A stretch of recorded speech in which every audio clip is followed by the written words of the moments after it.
ॐ सदाशिवसमारम्भां शङ्कराचार्यमध्यमाम् अस्मदाचार्यपर्यन्तां वन्दे गुरुपरम्परा।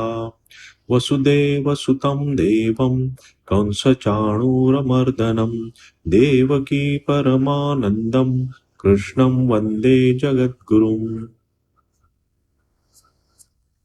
तर आपण हा 13वा अध्याय बघतो आहोत आणि या अध्यायामध्ये आपण सध्या या ब्रह्माचं वर्णन बघतो आहे. म्हणजे क्षेत्रज्ञ जो आहे त्याचं वर्णन आपण बघतो आणि आपण सुरुवातीलाच बघितलं आहे की क्षेत्र काय आहे की हे पूर्ण जग जे मी बघू शकतो, जे बघितल्या जातं त्याला आपण क्षेत्र म्हटलेलं आहे. आणि क्षेत्रज्ञ याला जाणणारा कोण आहे? कोणतरी आहे. आपल्याला सदैव अनुभवास येतं. जागृत काळी पण आपल्याला अनुभवात येतं की कोणीतरी आपल्या ह्या पूर्ण आपल्या या घटनांचा कुठेतरी हे रजिस्टर होत आहे. सगळं स्वप्न पण पुढे रजिस्टर होत आहे आणि सुषुप्ती पण आपली, ज्याला आपण ड्रीमलेस स्लीप म्हणतो, त्याचा पण कोणीतरी साक्षी आहे. असंच काही होत नाही आपल्याला. म्हणूनच आपल्याला आपल्या जीवनामध्ये एक संधता आपल्याला दिसते की मी लहान होतो, मग मी मोठा झालो, किंवा स्वप्नामध्ये पण की आपण स्वप्न बघतो आणि आपल्या लक्षात येतं की मी स्वप्न बघणारा, मी हे स्वप्न बघितलं. तर हा मी जो आहे, हा जाणणारा जो आहे, त्यालाच क्षेत्रज्ञ किंवा आत्मा किंवा ब्रह्म असं म्हटलेलं आहे. तर या 13व्या अध्यायामध्ये हा मुख्य विषय आहे की क्षेत्र काय आहे आणि क्षेत्रज्ञ काय आहे. आणि नंतर आपण बघितलं की हे जर जाणायचं असेल आपल्याला, या ब्रह्माचा जर साक्षात्कार आपल्याला करून घ्यायचा असेल तर त्यासाठी काही गुण आपल्या अंगी बाणवावे लागतात आणि त्याचं सविस्तर वर्णन भगवंताने आपल्याला केलं आहे. अमानित्वम अदंबित्वम अहिंसा क्षांतिरार्जवम, तिथे जवळपास त्यांनी 20 ते 22 असे सद्गुण सांगितले आहे की जे आपण आपल्या अंगी बाणवायला पाहिजे. ते सांगितल्यानंतर पुन्हा आता या ब्रह्माच्या वर्णनाकडे की हे जे ब्रह्म आहे, हे जे सत्तत्व आहे किंवा हे क्षेत्रज्ञ आहे, याचं स्वरूप काय आहे ते आपल्याला भगवंत सांगतायत. आणि ते सांगत असताना त्यांनी म्हटलेलं आहे की हे कसं आपल्याला जाणू शकतो आपण, हे केव्हा जाणू शकू, की जेव्हा आपली भक्ती ही अव्यभिचारिणी भक्ती असेल, की जिथे आपलं पूर्ण कॉन्सन्ट्रेशन किंवा आपलं पूर्ण फोकस, जीवनाचा फोकस फक्त ब्रह्मदर्शनाकडे, ईश्वर दर्शनाकडे असेल. याचा अर्थ असा नाही की 24 तास आपल्याला ते करायचं आहे. फक्त आपल्या मनामध्ये कुठेतरी दृढ एक विश्वास असायला पाहिजे, दृढ धारणा असायला पाहिजे की या जीवनाचा उद्देश हा इतर कशासाठी नसून भगवंताचं दर्शन करणं हाच या जीवनाचा उद्देश आहे. मग त्यासोबत व्यावहारिक जगामध्ये आपण जसं आपल्याला आपल्या प्रारब्धामध्ये येतं त्याप्रमाणे आपण जीवनयापन करायला पाहिजे. कोणी समजा संन्यासी असेल, कोणी ब्रह्मचारी असेल, कोणी गृहस्थ असेल, तर वास्तविक जीवनामध्ये आपल्या समोर जे काही कर्तव्य कर्म येतात ते आपण करायलाच पाहिजे. पण त्याचसोबत हे डोक्यात लक्षात ठेवायला पाहिजे की आपल्या जीवनाचा खरा उद्देश जो आहे, म्हणजे स्मॉल गोल असू शकतात जीवनामध्ये, किंवा थोडाफार पैसा मिळवायचा आहे, एखादं घर माझं व्हावं, एखादी छान नोकरी मिळावी, हे सगळे प्रायमरी गोल असू शकतात. आपण या छोट्या छोट्या गोलला घेऊनच आपण जगत असतो, नाहीतर जीवन जगणंच बंद होऊन जाईल. परंतु या सगळ्या करण्याच्या मागे एक परमनंट गोल असायला पाहिजे की मी हे सगळं करतो आहे, भगवंतानी मला हे शरीर दिलं आहे, भगवंतानी मला ह्या सगळ्या गोष्टी दिलेल्या आहेत, एन्व्हायरमेंट दिलेलं आहे, हे खरं याचं काम आहे की मला माझं खरं स्वरूप काय आहे ते जाणून घ्यायला पाहिजे. नाहीतर असं जर आपण तुम्ही थोडंसं याचा जर विचार केला तर लक्षात येईल की नुसतंच काही आपण एक दिवशी आलो, काहीतरी या जगात काहीतरी पैसा कमावला म्हणा, नाव यश कमावलं, पद प्रतिष्ठा मिळाली, सगळं मिळालं आणि एक दिवशी निघून गेलो, एवढंच काय जीवनाचा उद्देश आहे? तर इथे भगवंत पुन्हा ते सांगतायत की आपल्या जीवनाचा उद्देश तो नसून आपल्या जीवनाचा उद्देश भगवंताची प्राप्ती करणं आहे आणि ती करण्यासाठी तुमची अव्यभिचारिणी भक्ती पाहिजे आणि ती असेल तर आपण तिथे पोचू शकतो. आणि आता त्यानंतर भगवंतांनी पुढचा आपण टॉपिक बघितला होता की हे ब्रह्मतत्व कसं सर्वव्यापी आहे. आता ते ब्रह्मतत्वाची इथे व्याख्या करतायत, कारण ते आपण म्हणजे आपल्या रोजच्या जीवनात जर आपण बघितलं तर याचा अनुभव करणं फार कठीण आहे. कारण हे जे ब्रह्मतत्व आहे याचा आपल्याला असा प्रत्यक्ष अनुभव की माझ्या डोळ्यासमोर असं काही दिसत नाही. हा, द्वैत साधनेमध्ये ते शक्य आहे, म्हणजे प्रत्यक्ष भगवान श्रीकृष्ण समोर येणं, प्रत्यक्ष प्रभू रामचंद्र येणं किंवा भगवंतांनी येऊन प्रसाद खाणं. हे आपण महाराष्ट्रीय संतांमध्ये पण या प्रकारचे भरपूर आपण उदाहरणं बघतो. तर तो पार्ट आहे. सगुण ब्रह्माचं दर्शन आपल्या साधनेच्या जोरावर आपण मिळू शकतो. पण वेदांत असं म्हणतं की सगुण ब्रह्माचं दर्शन हे काही अल्टिमेट नाही आहे. सगुण ब्रह्माच्या दर्शनाला पण तुम्ही ओलांडून जायला पाहिजे. कारण सगुण दर्शन आपलं आत्ता झालं, परंतु माझ्या समोरची माझं जे प्रिय काय इष्ट आहे त्याचं दर्शन मला झालं, पण ते जेव्हा अंतर्धान पावतं तेव्हा पुन्हा मी माझा तसाच उरतो. पुन्हा माझ्यामध्ये ते सगळं जे काही आपण रोजचं जीवन घालवतो, सुख दुःख, हा सगळा प्रकार पुन्हा येतो परत. त्याच्यामुळे सगुण ईश्वराच्या दर्शनाला म्हणजे आपल्या शास्त्रामध्ये नाही काहीच म्हटलं नाहीये, ते शक्य आहे. बऱ्याच साधकांना तसं दर्शन झालेलं पण आहे, होऊ पण शकतं ते. परंतु त्याचसोबत शास्त्राचं सांगतं की तो एक फक्त पार्ट आहे.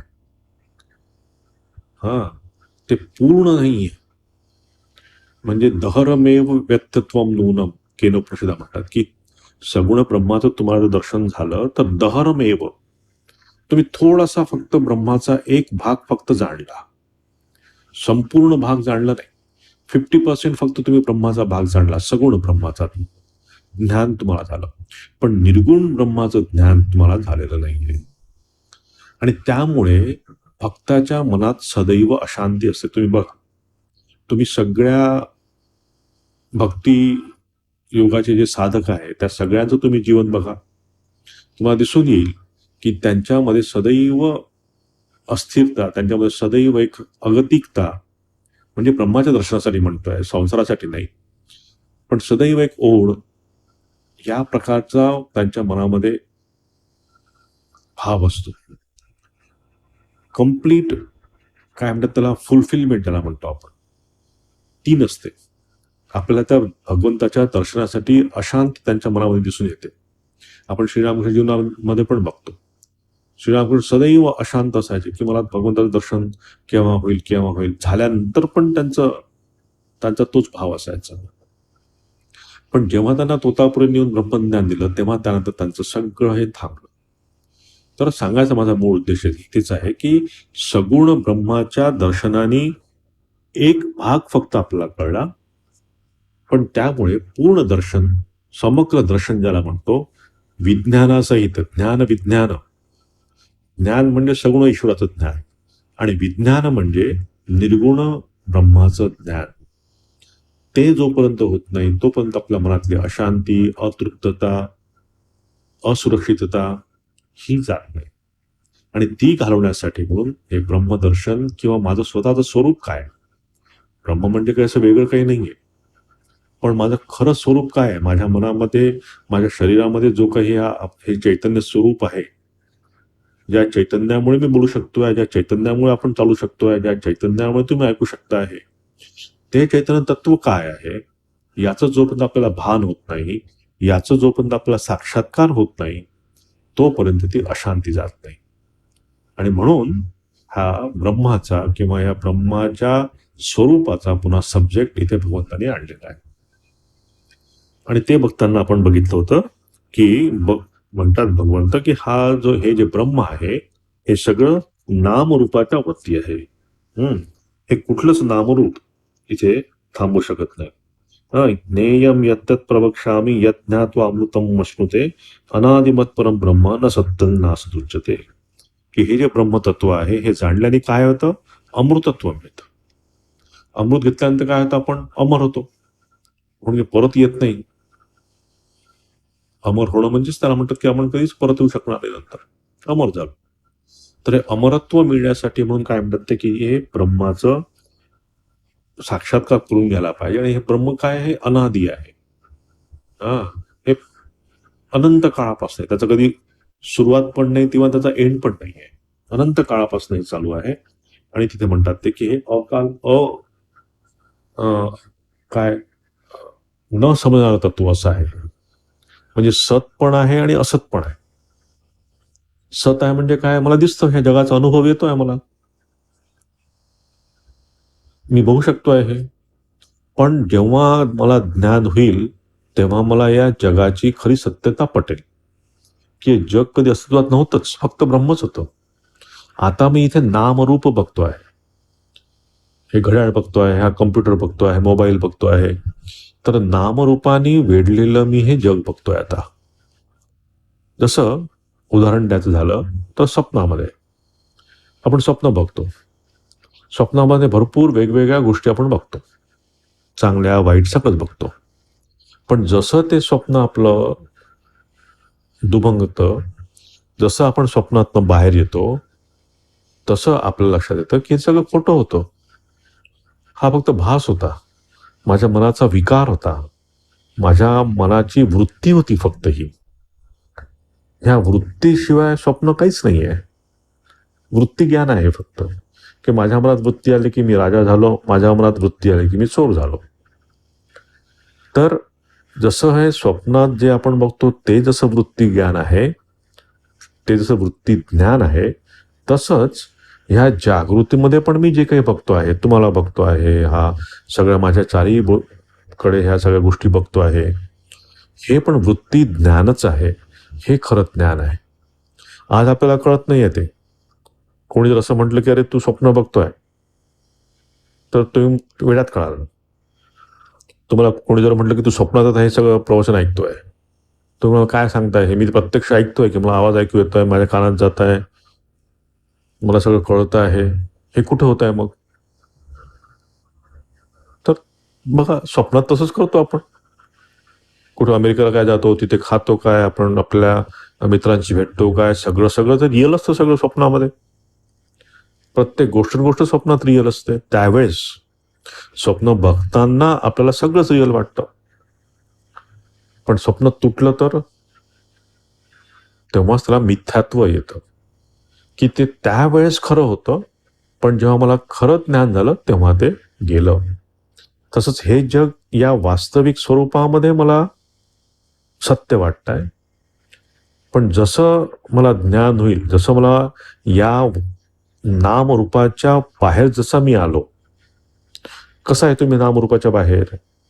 की समजा हा आता मी टेबल बघतोय, आता मी काय म्हणतो की लाकडाचा टेबल, मग काय म्हणतो आपण ती खुर्ची, मग म्हणतो स्टूल.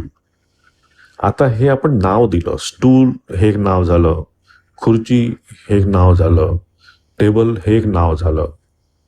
पण जेव्हा मला म्हणजे मी खरं जर बघायचं झालं सगळ्या गोष्टींकडे, तर मी काय बघेन? प्रत्येकामध्ये लाकूड बघेन. कारण या तिन्ही गोष्टीमध्ये लाकडाशिवाय काहीच नाही आहे. हा टेबल पण लाकडाचा आहे, चेअर पण लाकडाची आहे, आणि हा स्टूल पण लाकडाचाच आहे. खरं मग मी काय म्हणायला पाहिजे की सगळीकडे लाकूड आहे. पण आपण लाकूड विसरतो आणि टेबल, चेअर, स्टूल एवढंच धरून बसतो. नाम आणि रूप, टेबल 4 पाय, त्याला टॉप आहे, असं जे काही आकार आहे त्याला आपण टेबल म्हणतो. तर ह्या नाम आणि रूपामध्येच आपण अडकून बसलेलो असतो. आणि हेच वेदांत सांगतं की तुम्ही नाम रूपाच्या पलीकडे जा, तुम्हाला फक्त ब्रह्म दिसेल. या नामरूपाच्या पलीकडे तुम्ही जा, तुम्हाला फक्त लाकूड दिसेल. नामरूपाच्या पलीकडे तुम्ही जा, म्हणजे आभूषणाच्या मागचं असलेलं तत्व जे सोनं, तेच तुम्हाला दिसेल. मग ते मंगळसूत्र किंवा अंगठी किंवा नेकलेस हे काहीही तुम्हाला दिसणार नाही. तर नेकलेस, अंगठी हे सगळं नामरूप आहे. तर ज्ञान होणं म्हणजे या प्रत्येक प्रत्येक गोष्टीमध्ये ब्रह्माचं अस्तित्व बघणं.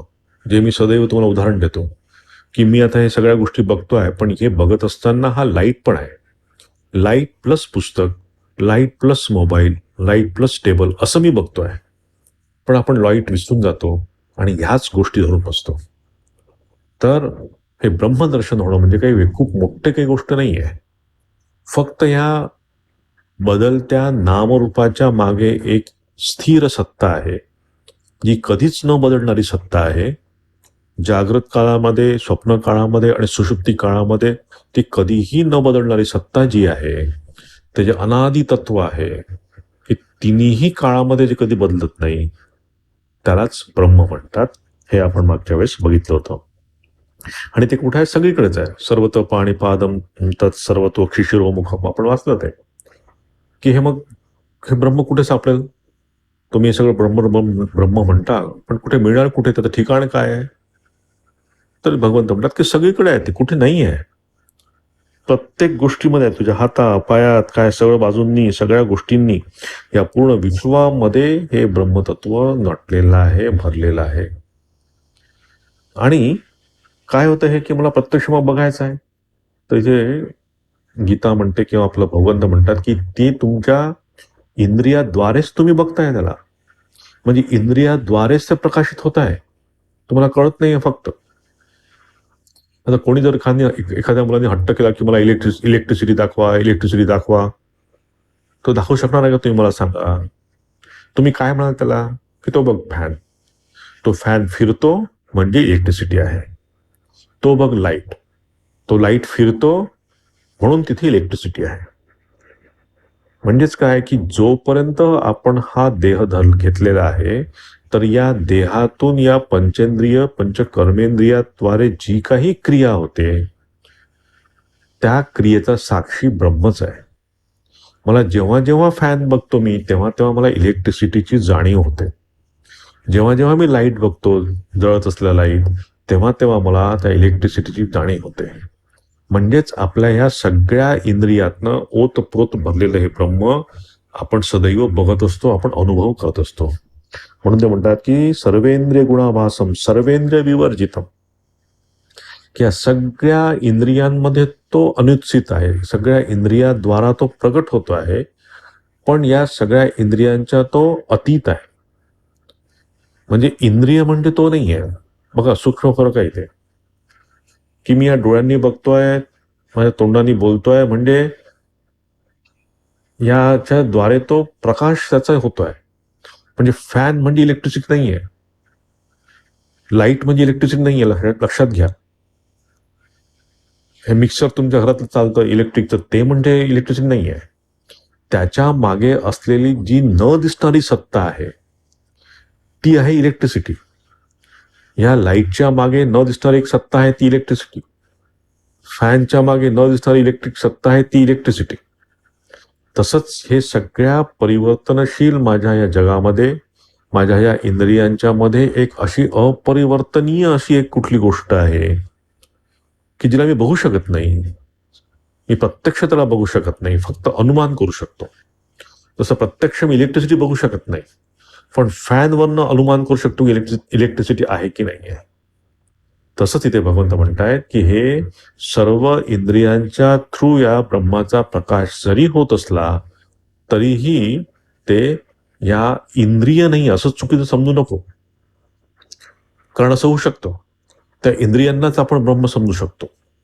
जसं झालाय विरोचन आणि देवांचा जो संवाद आहे उपनिषदामध्ये, तिथे झालाय तसं की भगवंत म्हणतात तिथे की तरी ते तुझं शरीर म्हणजेच ब्रह्म आहे.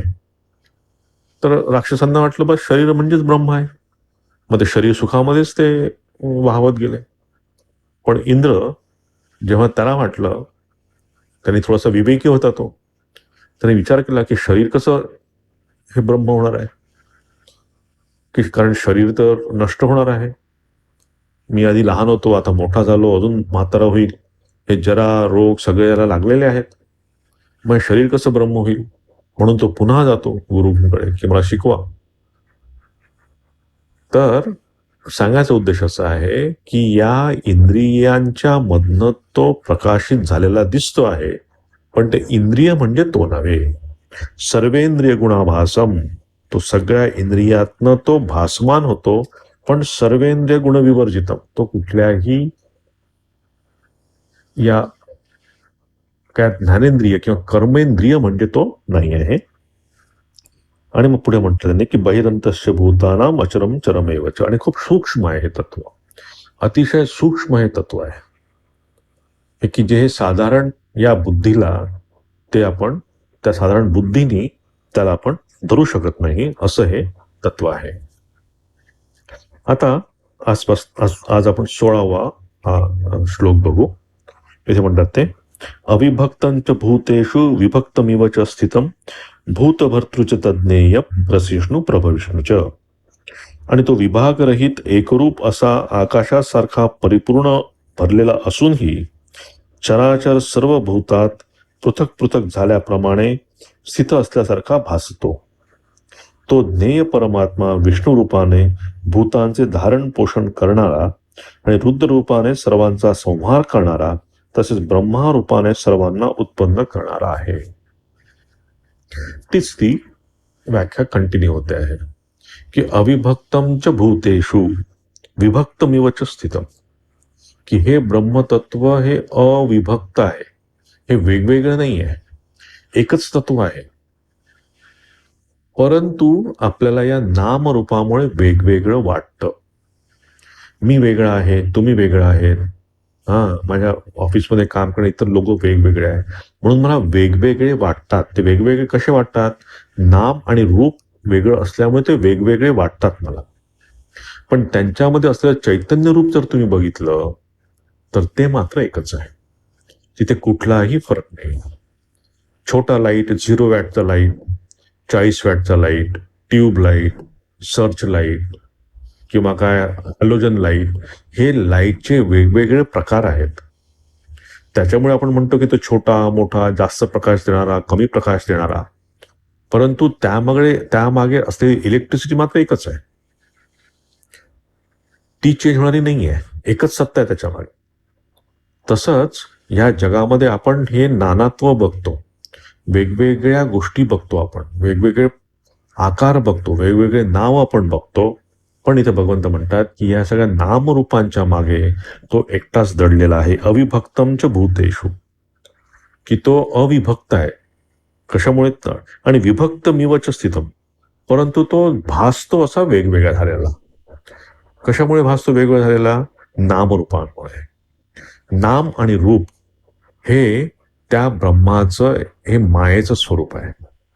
त्या ब्रह्माला, त्या चैतन्याला, त्या खऱ्या आत्म्याला हे नाम आणि रूप झाकून देतं आणि आपण त्या नामरूपाच्या मागे अडकून जातो.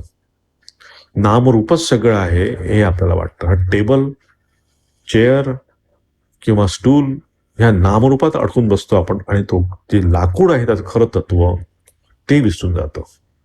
म्हणून ते भगवंत म्हणतात की तुला हा जो आत्मा आहे, हा सगळे इंद्रियातनं तुला दिसतो आहे, पण त्याच्या मागे अजून एक स्थिर सत्ता आहे, ती न बदलणारी सत्ता आहे. म्हणून ते म्हणतात की अविभक्तम च भूतेषु विभक्तम ममच स्थितम. आणि काय? भूत भर्तृच तज्ज्ञेयम ग्रसिष्णू प्रभविष्णूच. तर ही जी सत्ता आहे, ही चैतन्य सत्ता म्हणा, तुम्ही त्याला ब्रह्मसत्ता म्हणा किंवा ईश्वराची सत्ता म्हणा किंवा ईश्वर म्हणा, एकच. तर ही काय आहे? ते म्हणतात प्रभविष्णू. प्रभविष्णू म्हणजे सृष्टी करणारा, ग्रसिष्णू म्हणजे संहार करणारा, आणि भूतभर्तृ म्हणजे स्थिती करणारा, स्थिती कारण असा ईश्वर. तर हा ईश्वर जो आहे, हा ईश्वर ह्या सृष्टी करणारा, पालनपोषण करणारा आणि संहार करणारा, ते हे जे ईश्वर तत्व किंवा ब्रह्मतत्व आहे ते हे तत्व आहे. हेच तत्व या सगळ्यांच्या मागे आहे. तुम्ही बघा, म्हणजे पुन्हा उदाहरण मी तेच देतो की मी झोपलो आहे आणि स्वप्न बघतोय. त्या स्वप्नामध्ये म्हणजे झोपलेलं असताना स्वप्नाची सृष्टी झाली, मग ती सृष्टी झाल्यानंतर मी त्याचं पालन करतोय, त्याला मी अजून छान बघतोय, मी त्या स्वप्नासोबत अजून मोठे मोठे स्वप्न बघतोय की मला 2 कोटी रुपये मिळाले, मग मी घर घेतलं, मी गाडी घेतली, स्थिती होते आहे. आणि जेव्हा तुम्ही जागा होता तेव्हा काय होतं, तर संहार होतो त्या स्वप्नात. जग तुटलं, संपलं जग तुमच्यासाठी. तसंच आहे ऍक्च्युली हे. तुम्ही हे पूर्ण जर खूप याच्यावर जर मनन केलं ना, चिंतन केलं ना, तर खरा वेदांत समजण्यासारखा आहे. की जितकं यावर डीप विचार कराल, मनन कराल, निधिध्यासन कराल या सगळ्या गोष्टींवर, तेव्हा तेव्हा लक्षात येईल की कितीही वेगळ्या प्रकारची ही गोष्ट आहे. ते आत्मतत्व खूप जड कठीण काही नाहीये, फक्त आपल्याला कम्पेअर करायचं आहे. खरं तत्व तेच आहे. तर हे जे तत्व आहे ते म्हणतात की या तत्वामध्येच आपण राहतो, या चैतन्यामध्येच आपण जन्म घेतो, या चैतन्यामध्येच आपण राहतो आणि या चैतन्यामध्येच आपण विलीन होतो. तर हे असं हे तत्व म्हणतात भगवंत की ते आहे. पुढे म्हणतात ज्योतिषामपि तज्ज्योती तमसः परमुच्यते ज्ञानम गेयम ज्ञानगम्यम हृदि सर्वस्य विष्ठितम. आणि ते ब्रह्म ज्योतीचीही ज्योत, तसेच मायेच्याही परपलीकडचे म्हटले जाते. तसेच तो परमात्मा बोधस्वरूप आणि ज्ञेय जाणण्यायोग्य आहे. तसेच तत्वज्ञानाने प्राप्त होणारा आणि सर्वांच्या हृदयात स्थित आहे. आता पुढे म्हणतात की ते ज्योतिषामपि तज्ज्योती. आता ज्योती आपण काय कशाला म्हणतो, की आता हा लाईट आहे, दिवा आहे, वेगवेगळ्या प्रकारचे दिवे आहेत, त्याला ज्योत म्हणतो आपण. म्हणजे मेणबत्तीपासून किंवा मेणबत्तीपासून सुरू करून तुम्ही 1000 वॅटच्या बल्बपर्यंत बघा, त्याला सगळ्यांना ज्योती म्हणतो. मग त्यापेक्षा मोठी काय आहे, मग चंद्र आहे, तारे आहे, सूर्य आहे, या सगळ्या ज्योतीच प्रकार आहे. तर इथे म्हणतात की ज्योतिषामपि तज्ज्योती, की या सगळ्या ज्योतींमध्ये एक श्रेष्ठ ज्योत आहे. तर जेव्हा असं आपण म्हणतो तेव्हा असं वाटेल की अरे बाबा अशी कुठली मोठी ज्योत असेल, मग प्रचंड मोठी ज्योत असेल. तिथे भगवंतांना ते म्हणायचं नाही आहे. इथे भगवंतांना म्हणायचं आहे की या ज्योतीला समजणारा जो आहे, म्हणजे या ज्योती, चंद्र, सूर्य, हे तारे सगळे आहे, त्यांना समजणारा कोण आहे, चेतन स्वरूप, ती सगळ्यात मोठी ज्योत आहे. याला जर उदाहरण झालं आपल्याला उपनिषदातनं, तर आपण बघा या लाईटमध्ये काम करतोय. आता हा लाईट आहे, त्यामध्ये मी बोलतोय, रेकॉर्ड करतोय. किंवा तुम्ही जेव्हा आता पुस्तक तुमच्या समोर आहे, तर तुम्ही पुस्तक वाचताय, लाईट जळत आहे तुमच्या रूममध्ये, तर यामध्ये आपण काम करतो. आता ही समजा इलेक्ट्रिसिटी गेली तर मग काय करतो आपण, चंद्राच्या प्रकाशात काम करतो. की बाहेर चंद्रप्रकाश आहे, त्या चंद्राच्या प्रकाशामध्ये आपण आपली कामं करू शकतो. समजा खूप अमावस्येची रात्र आहे, तर मग काय करतो आपण, अग्नी लावतो, अग्नी पेटवतो आणि त्या प्रकाशामध्ये आपण काम करतो. मग समजा अग्नी पण नाही आहे, तर उपनिषद काय म्हणतं की एक वाक, म्हणजे आपण आवाजाने, त्याने पण काम करू शकतो. म्हणजे मी इथं उभा आहे आणि अजून दुसरा कोणी थोडंसं लांब उभा आहे, तर मी आवाज जर दिला, मी इथे उभा आहे, त्याला आवाज जाईल तिकडे, त्याला लक्षात येईल की मी कुठे उभा आहे. त्याने पण आपण कम्युनिकेशन करू शकतो. म्हणजे ही ज्योती झाली, मग चंद्रज्योत झाली, म्हणजे सूर्याची ज्योतीमुळे आपण काम करतो. मग सूर्य अस्त पावला नंतर काय करतो आपण, अस्तमिते आदित्य, कशात मध्ये आपण काम करतो, मग चंद्र येते की चंद्राच्या प्रकाशामध्ये. चंद्र जेव्हा अस्तमित म्हणजे अस्त पावतो तेव्हा काय कशामध्ये काम करतो आपण, अग्नीच्या प्रकाशामध्ये, किंवा मॉडर्न लँग्वेज मध्ये झालं तर या लाईटच्या प्रकाशामध्ये. आणि जेव्हा ही ज्योत पण मावळते, अग्नी पण मावळतो, तेव्हा कशामध्ये आपण काम करतो, वाक, शब्दांच्या द्वारे आपण काम करतो. आणि अस्तमिते वाक, जेव्हा ही वाक पण बंद होते तेव्हा काय, तेव्हा ते म्हणतात की आत्मज्योती, स्वयंज्योती, की माझ्या आतमध्ये जे तत्व आहे बघा, याला तुम्ही कधीच नाकारू शकत नाही. म्हणजे मी नाही आहे हे तुम्ही कधीच म्हणत नाही. सदैव तुम्ही म्हणता की मी आहे, मी आहे, मी आहे. आपण आपल्या स्वतःचं अस्तित्व कधीच नाकारू शकत नाही. तर हे जे अस्तित्व आहे, हे अस्तित्व आहे म्हणून त्या वाकला अर्थ आहे, हे अस्तित्व आहे म्हणून त्या वाणीला अर्थ आहे, हे अस्तित्व आहे म्हणून त्या अग्नीला अर्थ आहे, हे अस्तित्व आहे म्हणून ह्या चंद्रताऱ्यांना अर्थ आहे. तेच जर नसेल तर, म्हणून इथे म्हणतात की ज्योतिषामपि तज्ज्योती परम उच्चते, की ही जी ज्योत आहे ही कॉन्शियसनेस, ह्या कॉन्शियसनेसच्या वरती अजून ही एक ज्योत आहे. आणि तमस पर उच्चते, की ही अहंकाराच्या, आपला जो अहंकार जो आहे या अहंकाराच्या वरती, किंवा हा जो डार्कनेस किंवा अंधकार आपल्या जीवनामध्ये आहे याला पण ती प्रकाशित करणारी अशी ज्योती आहे. आणि ज्ञानम ज्ञेयम ज्ञानगम्यम, आणि ते म्हणतात की हे तिन्ही तो एकच आहे. ज्ञानम म्हणजे काय? जाणणारा, जाणलं जाणारं, आणि ज्या साधनाने आपण जाणतो. म्हणजे 3 गोष्टी आहेत. मला जेव्हा ज्ञान होतं तेव्हा काय होतं की मी कुठल्या तरी साधनांद्वारे ते जाणतो, आणि ती जाणण्याची किंवा ज्ञान मिळण्याची एक प्रक्रिया आहे. तर ह्या तिन्ही ते म्हणतात की हे तिन्ही सगळंच ते चैतन्य आहे, ते ब्रह्म चैतन्यच फक्त तिथे आहे. आणि काय म्हणतात ते की ज्ञानम ज्ञेयम ज्ञानगम्यम हृदय सर्वस्य विष्ठितम. तर हा परमात्मा कुठे आहे? की हा जाणणारा, जाणलं जाणारं जे काही सगळं आपण म्हणतो, हा परमात्मा हा कुठे आहे बसलेला? हृदय. तुमच्या आमच्या सगळ्यांच्या हृदयामध्ये ते बसलेलं आहे आत्मतत्व. आपण फक्त ते बघू शकत नाही कारण आपल्याला ते डोळे अजून आलेले नाही. जसे आपल्याला ते बघण्याचे डोळे उत्पन्न होईल, ज्ञान डोळे ज्याला म्हणतो आपण, तेव्हा आपण त्या हृदयास्थ जो आत्मा आहे त्याला आपण प्रत्यक्ष बघू शकू.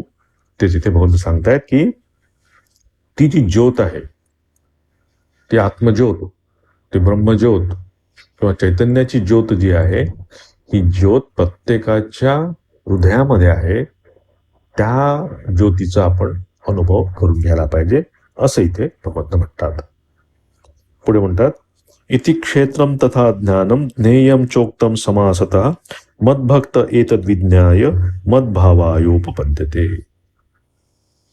आता इथे ते म्हणतात, ते सिंहावलोकन करतात आता, की मी आतापर्यंत तुला जे काही सांगितलं अर्जुना, ते काय काय सांगितलं मी तुला आतापर्यंत, याप्रमाणे क्षेत्र तसेच ज्ञान आणि ज्ञेय जाणण्यायोग्य परमात्म्याचे स्वरूप संक्षेपाने सांगितले. हे तत्वतः जाणल्याने माझा भक्त माझ्या स्वरूपाला येऊन मिळतो. की आतापर्यंत आपण काय चर्चा केली अर्जुना? ते विचारतायत की तुझं लक्ष तर होतं माझ्या सांगण्याकडे, झोपला तर नव्हता, डुलकी तर लागली नव्हती. काय सांगितलं मी आतापर्यंत तुला? की क्षेत्र काय आहे हे तुला सांगितलं, इति क्षेत्रम, त्यासोबत तथा ज्ञानम, की ज्ञान काय आहे, ज्ञेय काय आहे ते मी तुला सांगितलं. म्हणजे क्षेत्र काय आहे, ज्ञान काय आहे, ज्ञेय काय आहे, च उत्तम समासतः, ह्या 3 गोष्टी तुला मी व्यवस्थित सांगितल्या. लक्षात आहे ना?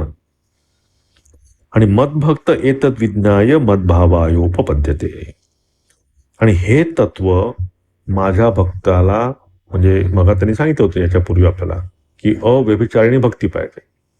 तर ज्या माणसाची किंवा ज्या साधकाची अव्यभिचारिणी भक्ती असेल, एकाग्रतेने भक्त देवाला तो आळवत असेल, तर आता पूर्ण फोकस भगवंताच्या दर्शनाकडे जर असेल, तर काय होईल? तो मला येऊन मिळेल. मत भक्त, तत्वतः माझा भक्त माझ्या स्वरूपाला येऊन मिळतो. म्हणजेच काय, इथे भगवंतांनी भक्तीचा महिमा म्हटलेला आहे की भक्ती ही कर्मयोगामध्ये पण तशी आवश्यक आहे, याच्यावर आपण मागे बोललो आहे. भक्तियोगामध्ये पण ती आवश्यक आहे आणि ज्ञानयोगामध्ये पण भक्ती आवश्यक आहे. भक्ती म्हणजे काय? ते मिळमिळीत हात जोडणं भक्ती म्हणत इथे. भक्ती म्हणजे डिव्होशन, डेडिकेशन, हे या सगळ्यामध्ये आवश्यक आहे. म्हणून इथं भगवंत म्हणतात, कन्क्लूड करतात इथे, की तुला मी क्षेत्र सांगितलं, ज्ञान सांगितलं काय आहे, ज्ञेयम की जे जाणण्याचं आहे ब्रह्म, त्याबद्दल तुला मी सगळं सांगितलं. आणि हे जर जाणलं तू व्यवस्थित, अव्यभिचारिणी भक्ती ठेवून जर तू याचा अभ्यास केला, तर काय होईल? तू मला येऊन मिळशील. म्हणजेच काय, तुला खरं खरं ब्रह्माचं ज्ञान होईल. नुसतं सगुण ईश्वराचं नाही, तर निर्गुण ईश्वराला घेऊन पण तुला ज्ञान होईल आणि त्यामुळे तुला अमृतत्व मुच्यते, की तुला अमृतत्व मिळेल, तुला परमनंट शांती या जीवनात मिळेल. आपण आज इथेच थांबू, बघू पुढे पुढचं. ओम शांती शांती शांती. हरि ओम तत्सत. श्रीरामकृष्णार्पणमस्तु.